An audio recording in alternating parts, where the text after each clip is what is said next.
भगवान शिव के मानने वाले हैं वो अपने अंदर एक बात उठा लेना कि मेरे शंकर भगवान तुम्हारे धन से, संपदा से, तुम्हारी सत्ता से, तुम्हारे वैभव से, तुम्हारी दौलत से कभी भी मेरा शिव प्रसन्न नहीं होता। मेरा भगवान तो तुम्हें जो निशुल्क एक लोटा जल मिला है, बेलपत्र वृक्ष पर निशुल्क मिली है, और जल की धार और बेलपत्र एक चढ़ाकर आप बाबा को अपना बना सकते हो, शिव को अपना कर सकते हो। अब उसमें कोई आपका शुल्क नहीं लगा। एक लोटा पानी में आपका कोई शुल्क लगा है क्या? अपने घर का लोटा, अपने घर का पानी, यहाँ तक शिव महापुराण ने कहा कि मंदिर का पानी भी नहीं उठाना, मंदिर का लोटा भी नहीं उठाना, अपने घर से लेकर जाओ। अपना दर्द सुनाने के लिए, अपने मन की बात भगवान को कहने के लिए अपने साथ अपना जल लेकर जाए।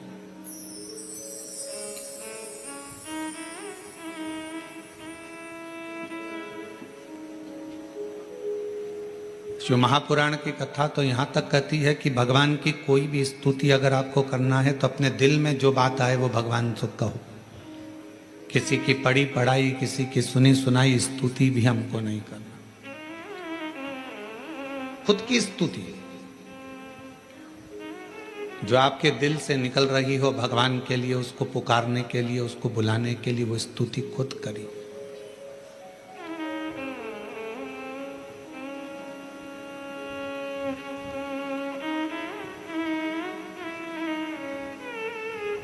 हम ये भी नहीं कहेंगे कि आप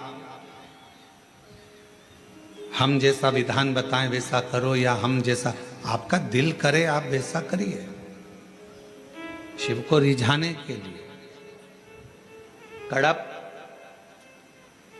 एक ऐसा भील वन में रहने वाला, उसके पास में कुछ भी नहीं था, केवल उसने गांव के किसी व्यक्ति को पूजन करते देख लिया था और वो भी पूजन करना प्रारंभ कर दिया।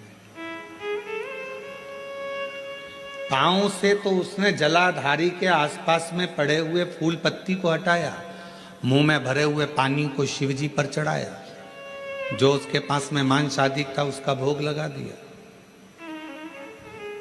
अब उसकी साधना, उसका तप कितना बड़ा कि ब्राह्मण देव ने, पंडित जी ने भगवान शंकर के शिवलिंग को पिंजरे में बंद कर दिया था। पिंजरे की एक तान टूट गई लोहे की, शिवलिंग पर जाकर लग गई। शिवलिंग में से खून बहना प्रारंभ हो गया, रक्त बहना प्रारंभ हो गया। कड़प आया, उसने देखा मेरे शंकर भगवान का नेत्र लग गया, नेत्र में ये लोहे की तान लग गई, आंख फूट गई। हाथ लगाया, खून नहीं रुका, कपड़ा लगाया, रक्त नहीं रुका। तब उसने अपनी त्रिशूल से आंख निकाल ली और वही शिवजी के शिवलिंग पर लगा दी, वही। और भगवान शंकर उसी समय प्रकट हो गए। ना मैं तुझे जानता हूं, ना तू मुझे जानता है, केवल तेरी भक्ति। और इतनी विचित्र। कड़प से पूछा तुझे मांग क्या चाहिए? कड़प ने कहा बस इतना दे दीजिए कि संसार में रहने वाला कोई मनुष्य जिसको कुछ भी नहीं आता, आपका मंत्र भी नहीं आता, आपकी साधना भी नहीं आती, आपकी स्तुति भी नहीं आती, पूजन करने का तरीका भी नहीं आता, अगर वो आड़ी टेढ़ी भी पूजन करे, कैसे भी आपके मंदिर तक पहुंच जाए, बस आप जैसे मुझ पर कृपा करे हो ऐसी ही कृपा उस पर भी कर दो। ये कड़प ने मांगा।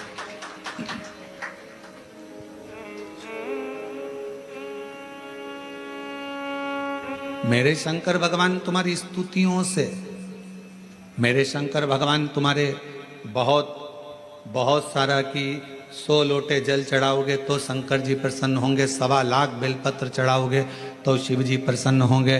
भगवान शंकर के लिए कड़क व्रत करोगे, कुछ भी खाओगे पियोगे नहीं तो शंकर भगवान प्रसन्न होंगे, या अपना घर छोड़ दोगे तो शंकर भगवान प्रसन्न होंगे, या भगवान शंकर को शहद चढ़ाओगे या शंकर भगवान को रस चढ़ाओगे, ये चढ़ाओगे तो शंकर भगवान प्रसन्न होंगे। नहीं रे भाई, शंकर जी को प्रसन्न करने के लिए एक तो दिखावा मत करना, आडंबर मत करना। भगवान शंकर को प्रसन्न करने के लिए कहीं से कर्जा मत करना।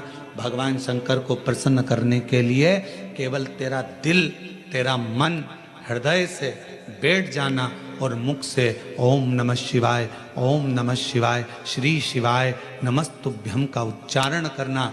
जो तेरे पास में है वो शिव को समर्पित करना। जो तुझे बोलना आता है, जो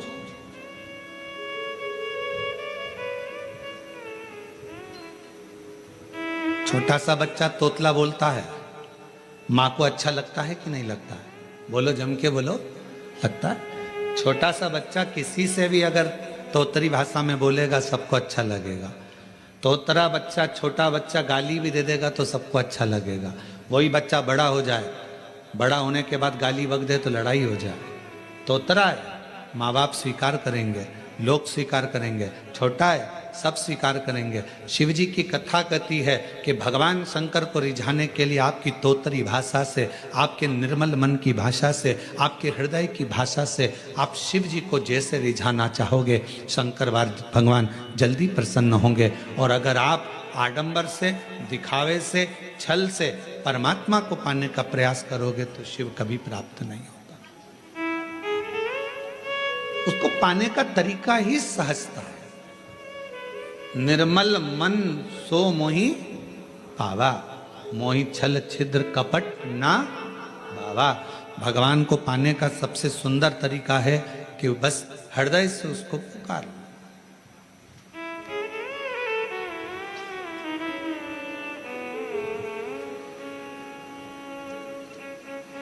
बारिश पड़े तो छाता लिया जाता है और दुख पड़े तो शिव का नाम लिया जाता है।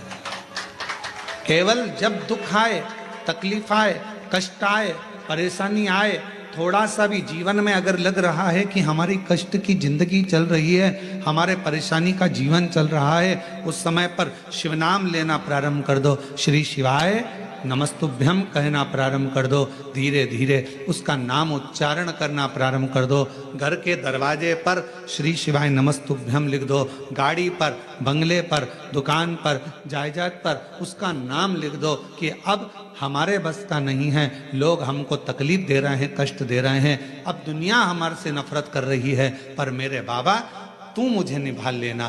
पूरी जमीन, जायदाद, मकान, गाड़ी, खुद सब कर श्री शिवाय नमस्तुभ्यम लिख दो, उसके सुप्रत कर दो। एक बहन ने एक पत्र लिखा था कल कि रुद्राक्ष क्यों पहना जाता है, तुलसी की माला क्यों पहनी जाती है। रुद्राक्ष पहनने का कारण क्या है, तुलसी की माला पहनने का कारण क्या है, क्यों रुद्राक्ष पहना जाए, क्यों तुलसी की माला पहनी जाए, उसका कारण क्या है। हम आपसे पूछते हैं, सब बोलना। एक कटोरी में शक्कर ले लो, ठीक है,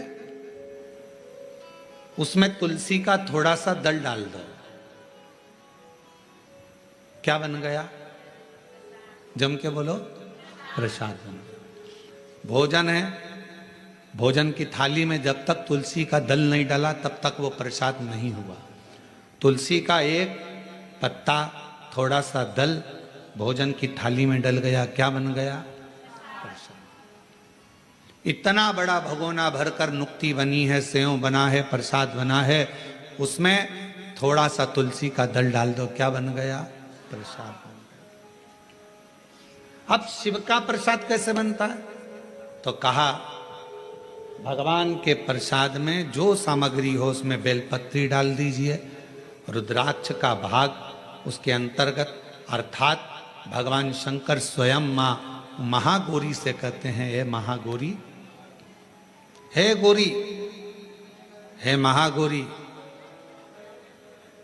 जैसे तुलसी भोजन में डालने पर प्रसाद बन जाती है, उसी तरह संसार का मनुष्य जब किसी रुद्राक्ष को अपने गले में धारण करता है तो वो मेरे लिए प्रसाद बन जाता है, मेरा अपना बन जाता है, उसको मैं स्वीकार कर लेता हूं, वो मेरा अपना है। अब प्रसाद को आप लोग नाली में फेंकते हो क्या? प्रसाद को आप गटर में फेंकते हो क्या? प्रसाद को आप कहीं गलत जगह डालते हो क्या? नहीं, क्योंकि वो प्रसाद बन गया। गले में अगर रुद्राक्ष की माला आ गई, एक रुद्राक्ष तुम्हारे गले में लाल धागे में पड़ा हुआ है, तुलसी की माला तुम्हारे गले में पड़ी हुई है, आप भगवान का प्रसाद हो। अगर चलते फिरते मौत का किसका ठिकाना, मृत्यु का किसको भरोसा, कब प्राण छूट जाए। अगर हमारे गले में रुद्राक्ष पड़ा है, तुलसी की माला पड़ी है और हमारे प्राण छूट भी गए, तो हम वो प्रसाद हैं कि हमें नरक में नहीं पटका जाएगा, गलत जगह पर नहीं पटका जाएगा, हमको श्रेष्ठ जगह पर रखा जाएगा। प्रसाद को नाली में नहीं डालते, प्रसाद को गटर में नहीं डालते। रुद्राक्ष पहनने वाला, तुलसी की माला धारण करने वाले को गलत जगह पर नहीं भेजा जाता, गलत जगह पर। आप गले में अगर रुद्राक्ष धारण करते हो तो शिव का प्रसाद हो। और जितने शिव भक्त इस ऑनलाइन शिव महापुराण की कथा को आस्था चैनल पर श्रवण कर रहे हैं, फेसबुक यूट्यूब पर सुन रहे हैं और सोशल मीडिया पर इस कथा को अगर श्रवण कर रहे हैं, तो उनसे कहूँगा अपने गले में एक रुद्राक्ष अवश्य डालो। तुलसी की माला भी अगर है तो भी एक रुद्राक्ष जरूर डालो। क्यों? अगर गूगल पर सर्च करोगे, फेसबुक यूट्यूब पर सर्च करोगे, इंस्टा पर सर्च करोगे, तो उसमें आपको मालूम पड़ेगा एक रुद्राक्ष यदि हमारे गले में होता है तो हमारी बीपी, शुगर, थायराइड, इन सब को लेवल में रखता है। और वो ना शुगर बढ़ने देता है, ना शुगर घटने देता है, ना बीपी बढ़ने देता है, ना बीपी घटने देता है। एक रुद्राक्ष अपने गले में होना चाहिए।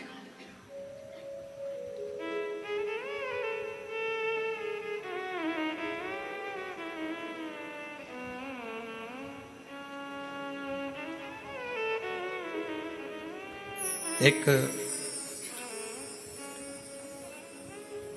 शिवा भगत की एक कथा आती है। मालती का एक पुत्र था शिवा, उसको लोग शिव कहते थे। क्यों? क्योंकि मालती के घर में कमाने वाला कोई नहीं था, ससुर के प्राण छूट गए थे, पति शरीर से विकलांग था और मालती मेहनत करती, परिश्रम करती। घर में एक बेटे का जन्म हुआ जिसका नाम शिव के ऊपर शिवा रखा।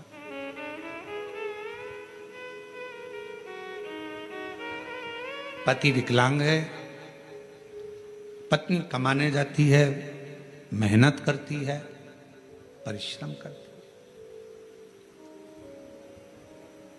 एक अगर घर में तकलीफ है, घर में कष्ट है, परेशानी है, कलिकाल का समय है, कलयुग का समय है, शास्त्र कहता है कि इस कलिकाल में धर्म पत्नी को पति के कदम से कदम मिलाकर साथ देना चाहिए, मेहनत में, परिश्रम में आगे रहना चाहिए।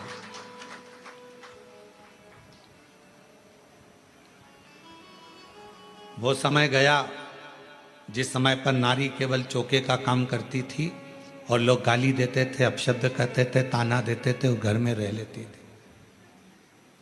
आज का समय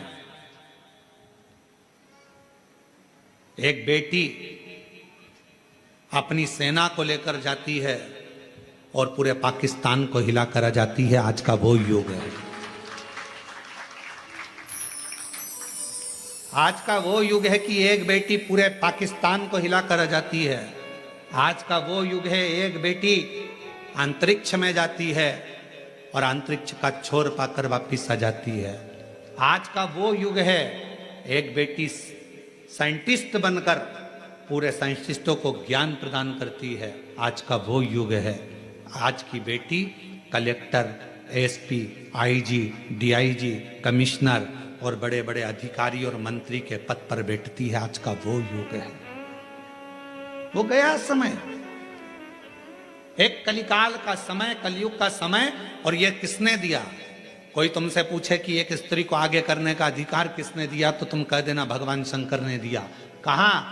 तारकासुर जैसा असुर सामने था। विदल उत्पल नाम के असुर सामने थे। महिषासुर सामने था। और उस महिषासुर को मारने के लिए संपूर्ण जगत के देवता 33 कोटि देवता सामने खड़े हुए थे, पर महिषासुर नहीं मरा। आखिरी में विदल उत्पल को मारने के लिए भी मां जगत जननी जगदम्बा को आगे करा गया, और महिषासुर को मारने के लिए भी जगदम्बा को आगे करा गया। शंकर भगवान ने कितना सुंदर शब्द किया। पार्वती जी कहती हैं मैं आगे बढ़ूं, शंकर जी कहते हैं एक स्त्री पुरुष से ज्यादा बल रखती है, क्यों चिंता करती हो। एक लाइन आती है, तेरे भक्त जनों पर माता वीर पड़ी है भारी, दानव दल पर टूट पड़ो मार करके सिंह सवारी, सो सिंहों से बलशाली, अष्ट भुजाओं वाली, दुखियों के दुख लेने वाली, ओ मैया हम सब उतारे तेरी आरती। कितने सिंह जम के बोलो जरा, फिर से लाइन बोलो, सो सिंहों से बलशाली, अष्ट भुजाओं वाली, दुखियों के दुख लेने वाली। 100 सिंहों से तू बलशाली है जगत जननी, 100 सिंहों से। अब जरा विचार करिएगा, किसी व्यक्ति को अगर संबोधित किया जाता है ये तो शेर है, मतलब वन ओनली एक,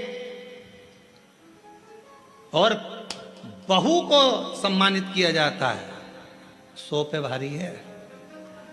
बोलो सही है कि गलत है।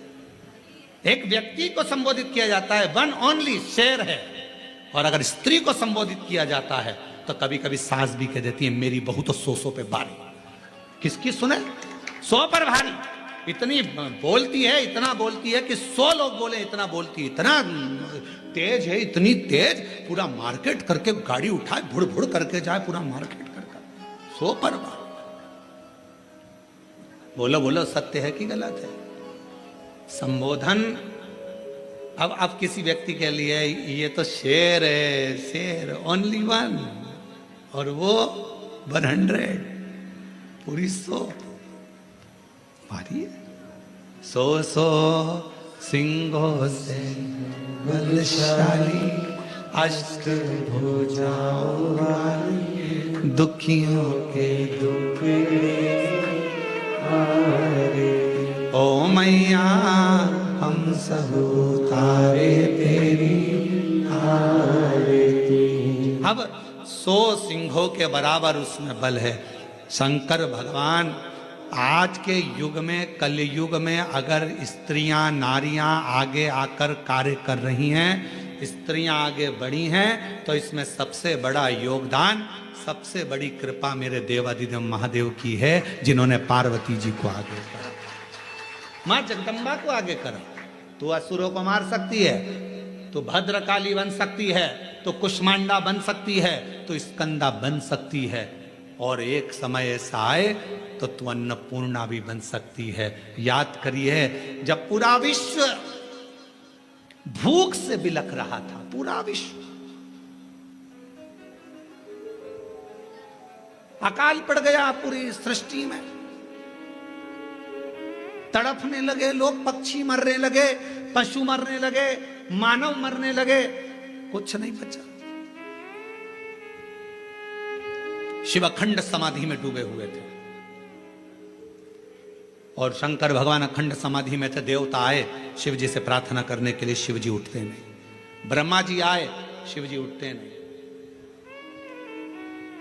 इंद्र आए, शिव जी उठते नहीं। अखंड समाधि में लगे भगवान देवादिदेव महादेव, उठने का नाम नहीं। नेत्र बंद, क्या हो रहा है मालूम नहीं। पर पार्वती माता से रहा नहीं गया। सूचना मिली पूरा ब्रह्मांड हिल रहा है, सब भूख और प्यास से तड़प रहे हैं। तब माँ अम्बा जगदम्बा माता पार्वती ने विचार करा, मेरे बच्चे ये संसार के लोग भूख से तड़प रहे हैं। तब मेरी माँ अम्बा जगदम्बा जी ने तुरंत अन्नपूर्णा का रूप धारण करा, भूमि पर चरण रखकर धान उत्पन्न किया।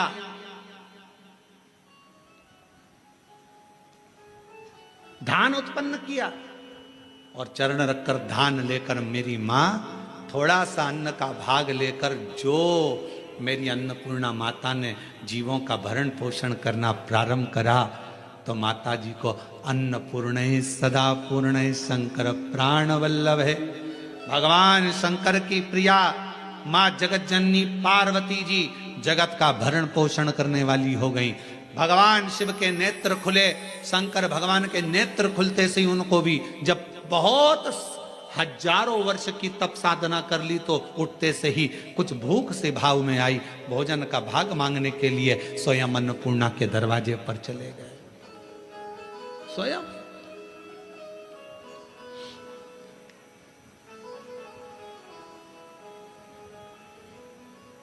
जब जगत पूरे विश्व में हाहाकार मचती है तो वो अन्नपूर्णा बन जाती है। अगर नारी को अगर शक्ति दी है तो किसने दी? शिव ने। शंकर भगवान की सारे चरित्रों को उठाकर देखिएगा, केवल देवाधिदेव महादेव अपना अर्ध नारीश्वर स्वरूप का दर्शन कराते हैं। आधा शिव आधा पार्वती। पार्वती तू मेरी शक्ति है, शक्ति ही शिव है और शिव ही शक्ति है, दोनों। अब उसको समझने वाला समझे, ना समझने वाला ना। मालती बेटे का नाम शिवा रख दिया। पति पांवों से विकलांग था, करता कुछ नहीं था। अकेली मेहनत करने जाती है, परिश्रम कर। अब दुनिया की रीति है, जब एक नारी पुरुष की तरह आगे बढ़कर काम करती है और आगे बढ़ने का प्रयास करती है तो दुनिया के लोग ताना देने का प्रयास करते हैं। उसका विल पावर कमजोर कैसा करा जाए, उसको तोड़ा कैसे जाए, उसको झुकाया कैसे जाए, उसको अंदर से तोड़ने का प्रयास करते हैं। पर जितनी भी मेरी बेटियां इस कथा को सुन रही हैं, जितनी मेरी जीजियां इस कथा को सुन रही हैं, जितनी मेरी माताएं इस कथा को श्रवण कर रही हैं, दुनिया का कोई व्यक्ति तुम्हें कितना भी ताना दे दे, कितनी भी गाली दे दे, तुम्हारे ऊपर कितना भी अपशब्द कह दे, तो भी अंदर से टूटना मती, दमदारी से चलते रहना, आगे बढ़ते रहना। तुम्हारा कर्म तुम्हारा जवाब देगा, तुम्हारा कर्म तुम्हारा जवाब देगा। तुम तो बढ़ते चलो, हाथी की अलमस्तता में आगे बढ़िए, कुत्ते पीछे चिल्लाते रहेंगे। कुत्तों की वो औकात नहीं होती जो सामने आकर भोग दें, कुत्ता हमेशा पीछे ही भोगता है। तुम अपनी अलमस्ती में चलो मेरी बहनों, तुम अपनी अलमस्ती में चलिए मेरी जीजियों, अपनी लगनता, अपनी कर्मता। मैं मेहनत करूंगी, पढ़ाई करूंगी, परिश्रम करूंगी, मैं आगे बढ़ूंगी। लोग ताना देंगे, अपशब्द कहेंगे, गालियां देंगे, आपके बारे में आड़ा टेढ़ा विचार रखेंगे, पर आप एक हाथी की तरह बढ़ते चले जाना, क्योंकि कुत्ता पीछे ही भौंकता है, हाथी के सामने नहीं आ पाता। कुत्ते का काम है पीछे भौंकना, वो हाथी के सामने नहीं आ पाता, क्योंकि कुत्ते को भी मालूम है कि हाथी के पांव में वजन है, सामने आऊंगा तो दुमस देगा, इसलिए कुत्ता केवल पीछे ही भौंकता है, उसकी वहीं तक सामर्थ्यता है।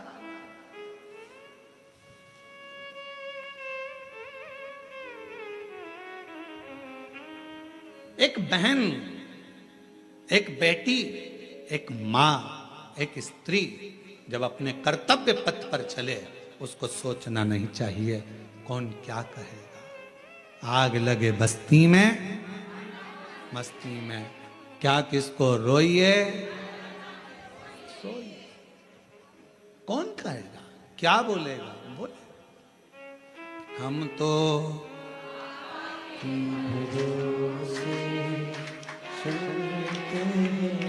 हम तो बाबा के भरोसे चलते, ये दुनिया वाले जलते हैं, दुनिया वाले जलते हैं, डमरू वाले के भरोसे चलते, काशी वाले के भरोसे चलते। अपनी मस्ती में मेरी बहनों, मेरी जीजियों, मेरी बेटियों, अपनी मस्ती में अपने कर्तव्य पथ पर आगे बढ़ो। गली गली में कुत्ता मिलेगा, क्या हाथी सबसे भिड़ता है? बोलो बोलो, जम के बोलो। गली गली में कुत्ता मिलेगा, क्या हाथी सबसे भिड़ता है? नहीं। हाथी को मालूम है, यह भोगता रहेगा, अपन बढ़ते रहेंगे, फिर अगले गांव जाएंगे, फिर अगली जगह जाएंगे, फिर चिल्लाएंगे। इनका फर्ज है चिल्लाना, क्योंकि पैदा ही इसलिए हुए हैं कि इनको चिल्लाना ही है। अपना कर्म, अपना कर्तव्य, अपने को आगे बढ़कर जाना, अपना कर्तव्य, आगे बढ़ते चलो, बढ़ते चलो। शिव कथा कर रही है। मालती ने विचार करा कि घर को चलाना है, बेटे का जन्म हुआ है, बेटे का नाम शिवा रखा है। शिव कहती है माँ। धीरे धीरे बच्चा एकांत रहने लगा, समय बीता। एक दिन माँ काम में लगी रहती, बच्चे को घर में जब भरण पोषण का कुछ ना पड़ा, कुछ भी, जिस जगह पर माँ काम करती थी उसी जगह पर उस बच्चे को काम पर लगा दिया और कह दिया मेरा स्वास्थ्य ठीक नहीं, सेठ जी मैं आपकी दुकान पर, आपके घर पर कार्य करने नहीं आ सकती, अब मेरा पुत्र है। ये कथा कोई पुरानी नहीं, इसी कलयुग की है, इसी कलयुग। आपके यहां ये मेरा पुत्र आएगा। छोटा सा लड़का, 9 वर्ष की उसकी आयु, सेठ जी के घर कार्य करने जाता तो सेठ जी का गांव बहुत दूर था। वहां से आता, बेटे को भय लगता, डर लगता, क्या करे। माँ के पास आकर बोला माँ, सेठ जी कभी रात्रि को छोड़ते अकेले जंगल में आने में मुझे भय लगता है। माँ कहती क्या भय? हाथ पकड़ा बेटे का माँ ने, शंकर भगवान के शिवालय में लेकर गई, शिव जी के गले में पड़ी हुई रुद्राक्ष की माला निकाली, माला निकालकर बेटे के गले में डाल दी और कह दिया केवल तू अकेला नहीं, तेरा महादेव तेरे साथ चलेगा, हर पल हर घड़ी हर क्षण रहेगा। और मालती की कथा कहती है, भगवान शंकर का चरित्र कहता है, रात्रि के समय पर बेटा शान से धड़क बेधड़क चलकर आता था। एक समय कोई प्रेत सामने से, कोई प्रेत पेड़ पर से लटकता हुआ दिखा। इस बालक को भय ना लगा, इसने हाथ जोड़कर प्रणाम कर कर कहा तुम कौन हो? कौन हो? कहा मैं प्रेत हूं, अधोगति में मरा हुआ हूं, मेरी गति नहीं, मेरी मुक्ति नहीं। तो फिर आपका मोक्ष नहीं हुआ तो मेरे जैसे मनुष्य को आपकी वाणी क्यों सुनाई दे रही है? प्रेत का शब्द एक एक शिव भक्त के हृदय में बैठना चाहिए। इस प्रेत के शब्द को, प्रेत कहता है मैं मनुष्य जैसी वाणी नहीं बोल सकता था। प्रेत कहता है मैं आपसे बात नहीं कर सकता था क्योंकि मैं प्रेत हूं, पर आप रोज प्रतिदिन रुद्राक्ष की माला को धारण कर कर यहां से निकलते हो। आपके जाने के बाद आपके चरण की जो रज है, धूल, वो उड़ती है, पेड़ों की पत्ती पर जाती है, वो हवा में मुझे मिलती है। उसके कारणवश मुझे थोड़ा सा बल मिला है जिससे मैं बोल भी सक रहा हूं और आपसे बात भी कर सक रहा हूं। ये मुझे बल मिला है। क्या चाहते हो? क्या चाहते हो? बस एक निवेदन है, कभी मौका मिले तो इस पथ से आपसे निवेदन है कि आप इस पथ से जाना बंद ना करिएगा। जब भी मौका मिले इस पथ से जरूर जाइएगा। उस शिवा पुत्र ने कह दिया मैं जरूर जाऊंगा। निकलते रहे, निकलते रहे, निकलते रहे, निकलते रहे, निकलते रहे, उसी पथ से निकलते रहे। एक दिन वो प्रेत योनि से छूट गया, देव योनि में आ गया। कानों में कुंडल धले थे, सिर पर मुकुट पहना था, गले में हार पहना था, सुंदर पीतांबर पहना हुआ था और सुंदर हाथ में एक शस्त्र लिया हुआ था। हाथ जोड़कर खड़ा हो गया, आज मैं प्रेत योनि से मुक्त होकर देव योनि में आ गया, ये आपकी कृपा है। उस शिवा पुत्र ने कहा मेरी कृपा कैसे, मैंने तो कुछ करा ही नहीं, बस आपके गले में पड़े हुए रुद्राक्ष को पहनकर आप जाते थे और आपके रज से मैं कृतार्थ होता चले गया, मेरा उद्धार होता चले गया। उस प्रेत ने जो कहा, कितनी सुंदर बात कही, अगर रुद्राक्ष पहनकर कोई संसार का मनुष्य किसी मार्ग से निकल कर जाता है तो ना जाने कितने कितने प्रेतों का और जीवों का कल्याण करते करते जाता है। सांसारिक मनुष्य की तो बात ही दूसरी है। और शंभु शरण मांगो दुख काटो दया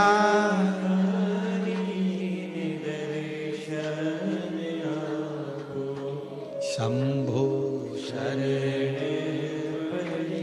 मांगू घड़ी रे दुख काटो दया करीने दर्शन आपो। एक प्रेत की भी गति रुद्राक्ष धारण करने वाले जीव से हो जाती है। माताएं कहती हैं कि रुद्राक्ष पहनना चाहिए, क्यों नहीं।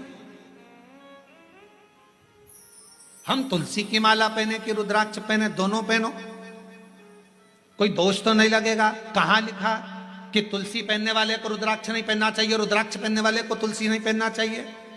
जब भगवान राम भगवान शंकर जी की आराधना करते हैं और शंकर जी भगवान राम की आराधना करते हैं तो दोनों के लिए समता है, किसी के लिए ना तुलसी से बैर ना रुद्राक्ष से बैर, दोनों धारण कर सकते।